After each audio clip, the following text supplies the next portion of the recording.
There's plenty of philosophies out there that just can't commit to an existence outside of the perception of human beings. They'll dance around obvious facts and contradictions to maintain a conveniently reductionist viewpoint. There's really so much evidence that there's a reality outside of human perception. That reality is different than the interpretation of it our mind presents from our sensory inputs, but it's not so different that we can't predict what it will do enough to engineer cars, computers, cell phones, architecture. This repeatability is all you should need to know there's more than just human minds involved in our reality.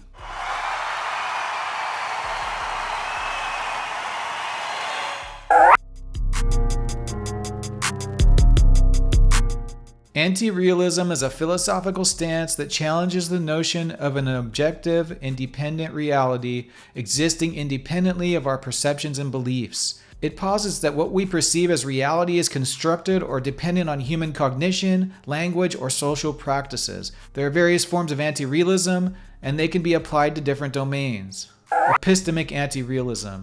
This form of anti-realism asserts that there's no objective truth or knowledge independent of our beliefs or perceptions. It argues that what we consider as true or knowledge is contingent upon our cognitive capacities and the frameworks we use to interpret the world. Semantic anti-realism. This position holds that there are no objective facts about the meaning of terms or the truth of statements. Instead, meanings and truth are determined by linguistic conventions, social agreements, or individual perspectives. Constructive empiricism.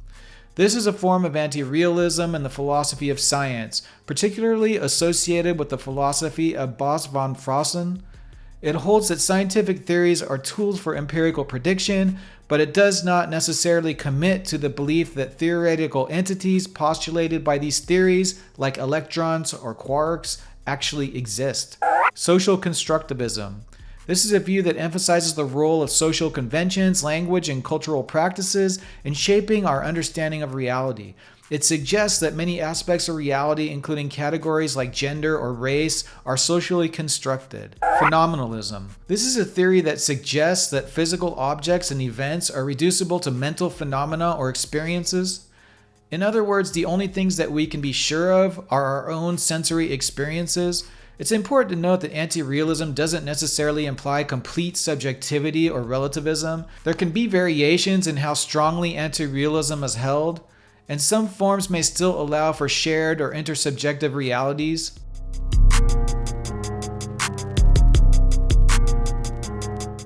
Critics of anti-realism often raise several objections to this philosophical stance. Here are some of the common criticisms. Lack of objectivity. One of the primary criticisms is that anti-realism can lead to a lack of objective standards for determining truth or knowledge. If reality is dependent on individual beliefs or social conventions, it can be challenging to establish any universal or objective criteria for evaluating claims, undermining scientific progress. Some critics argue that certain forms of anti-realism, such as constructive empiricism, can potentially hinder scientific progress. By not committing to the existence of unobservable entities, this perspective may limit the scope of scientific inquiry and impede the development of new theories and technologies. Incoherence or self-refutation. Critics sometimes contend that certain forms of anti-realism, particularly radical forms that deny the existence of objective truth altogether, can be self-refuting. They argue that if anti-realism is taken to an extreme, it undermines its own claims, as it asserts that there's no objective truth, which in itself is presented as a truth claim. Incompatibility with common sense realism.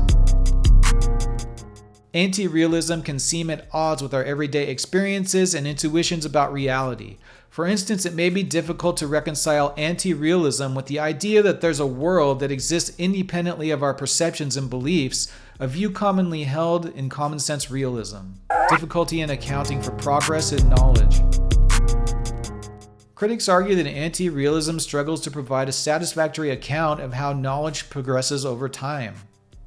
If truth is contingent on beliefs and social practices, it may be challenging to explain how scientific or intellectual advancements occur. Limiting ontological commitments.